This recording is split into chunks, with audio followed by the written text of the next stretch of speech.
മഴ പൊഴിയണ മലനിരയുടെ നെറുകയിലൊരു കൂട്ടിൽ മനസ്സു നിറയെ വിരിയുമരിയ കനവുകളുടെ പാട്ടിൽ മിന്നാര കുഞ്ഞുങ്ങൾ കൂത്താടും നേരം മറ്റാരും കാണാതെ മിന്നലായി വന്നു.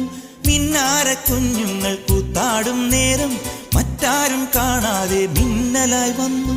ചെല്ലക്കിനാക്കൾ കുടഞ്ഞെറിഞ്ഞാൽ മിന്നാമീനുങ്ങികൾ മെല്ലെ വീതുമ്പില്ലേ കൊക്കിക്കൂറുകയും കുകുകുക്കുകയും വെയിൽകായും വെട്ടുക്കിളി കാടോരം കൊത്തിപ്പെറുകയും കുറുവാലിട്ടാട്ടിയും പടകൂട്ടിപ്പായാനെന്തേ.